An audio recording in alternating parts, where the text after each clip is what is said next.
You're listening to the Daily Mishnah Podcast with Benedict.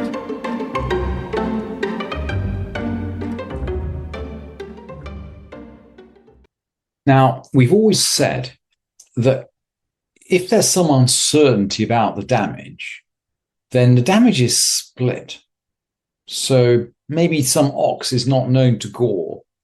It's a regular ox and it causes some damage. The owner of the ox and the owner of the damaged object will split the damage between them. So we have the concept of half damages when something completely unexpected happens. And we're going to extend that as we go into the beginning of the 5th chapter to situations where we don't really know what happened.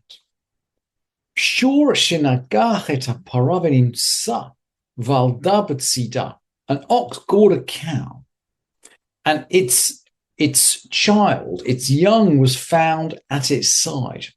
And the presumption is, by the way, that this young calf is not alive; it's dead. So we've got an ox, we have a dead cow, but we also have a dead calf. So how are we going to split the damages for the cow and the calf? And the Mishnah goes on. We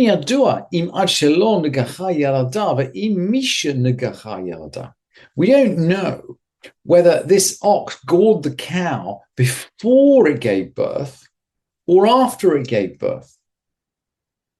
And the corollary, if it gored before it gave birth, then the corollary will be that, the damages due were just essentially half the value of the cow.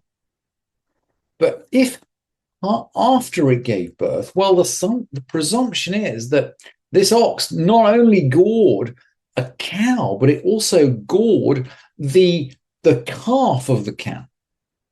And we don't know. Interestingly, previously, when we didn't know something, the Mishnah ruled that the claimant had to bring evidence.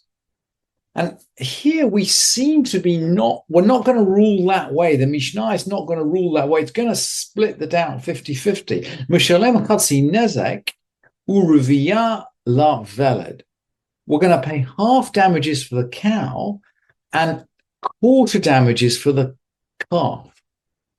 Quarter damages as if we're saying, gosh, if we had certain information that the calf had been gored by the ox, it would be half damages, but seems to be 50-50 chance here. So we're going to reduce it to quarter damages. And the Mishnah is then going to give us a mirror image. And similarly, if a cow gored an ox, so we're going to go the other way around now. And his newborn was found at its side. We don't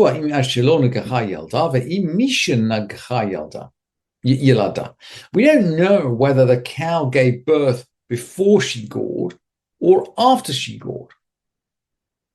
So the owner is going to pay half damages from the value of the cow.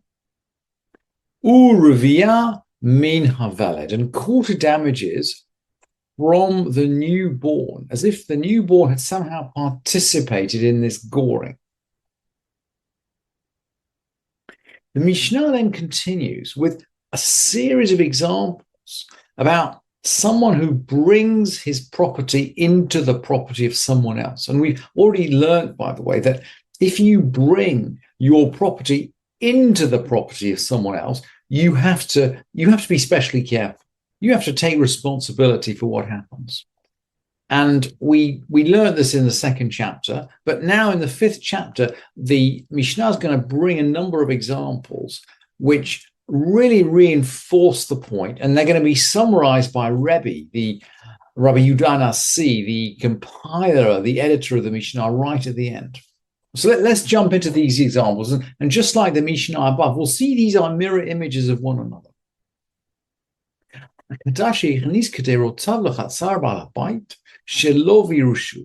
Some potter brought his pots into the courtyard of a householder without permission. He brings his stuff in without permission. So we can already sense at this point he's going to be liable. Shibratan behem torshel bal bait. The householder's cattle or the householder's ox broke these pots. So you brought these pots into your neighbor's yard. The neighbor's ox has just smashed your pots. Well, the Mishnah rules, as we would probably expect, patur, the householder is not liable. He's not liable for the breakage because the owner of the pot should have taken care before bringing them onto someone else's property. But let's keep going. Ve'im huzakam bahem. If the cattle were injured by the pots, maybe the cattle maybe the ox cut its foot on a broken piece of potsherd. Baal hakaderot chayav. The owner of the pot is liable. Not only does the owner of the pot not obtain damages for his damaged pots, but he's liable for any subsequent damage that his smashed pots caused to people in the courtyard. But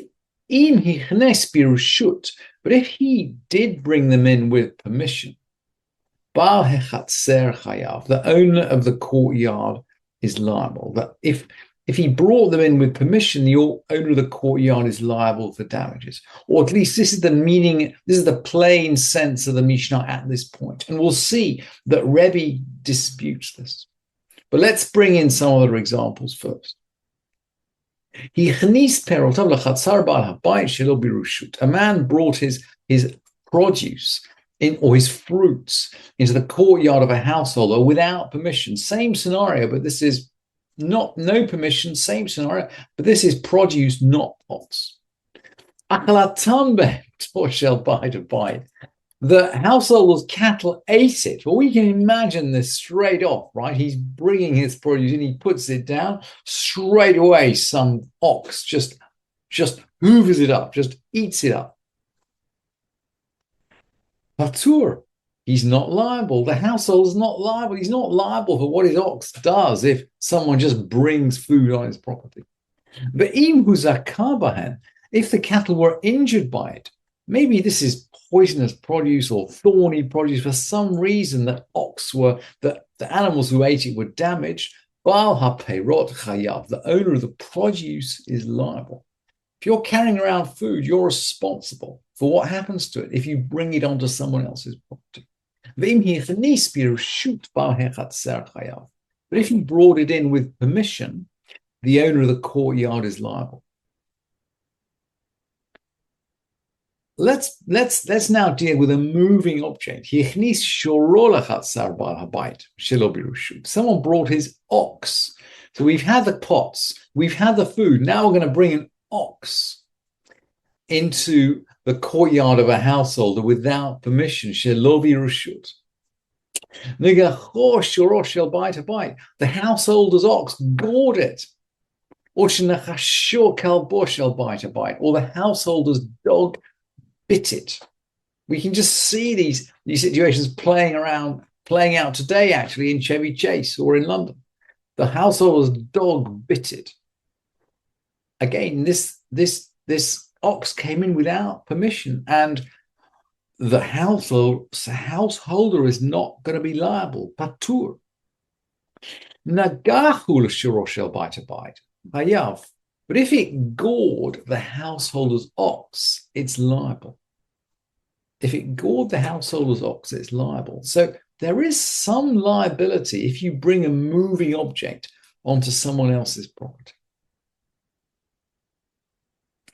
Nafal labor v'hivish meimav. So if it fell into the system and polluted its water, nafal labor v'hivish meimav chayav. Similarly, if it falls into some pit and it pollutes the water, just like the pots that injured the foot of the ox, or for that matter, the produce that was eaten by a local animal and damaged it.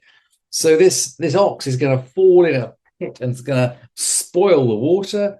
The owner of the ox is going to be obligated. Haya aviv or beno latocho. Maybe his father or his son was inside it. So the father or the son is inside this pit, and a visiting ox falls inside it. We presume there's a fatal accident here with some gigantic ox falling on a person inside a pit. If his father's son was inside it, he pays the price. In other words, he pays the price for an accidental death because he's responsible for his ox if he brings it on someone else's property. And then the Mishnah concludes, but if he brought it in with permission, the owner of the courtyard is liable. And at this point, Rebbe is going to make an interjection. Rebbe Omer b'chulam. Rebbe says about all these examples, all these examples fit into one pattern. And he says Rebbe's going to put responsibility firmly on the owner of whatever object is brought into the householder's domain. Ad she'yekabel alav ba'al habayit lishmor. Rebbe Omer b'chulam ad sheyekabel alav ba'al habayit lishmor. He says about all of these until the householder has accepted that he would watch over it, i.e., he has no responsibility until he actively accepts that he's going to watch over this ox or this produce or these pots which are brought onto his land. Even if he gives permission, it's not enough. He has to actively accept. And the Rambam concludes, V'halacha Rebbe, the halacha is like Rebbe, who says that the owner of the house is not liable for anything. Shelo yitchayav bal habayit shum davar. He's not liable for anything. Im lo kibel alav lishmor, if he doesn't accept upon himself to guard it. And then he continues,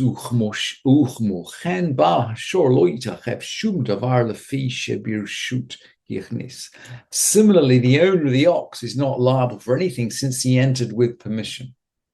So in this final situation, where the owner enters with permission, but the householder doesn't agree to guard the object, it seems that neither one is liable for any damage. And maybe that's consistent with the principle that, look, if there's a case of doubt, you need to bring proof.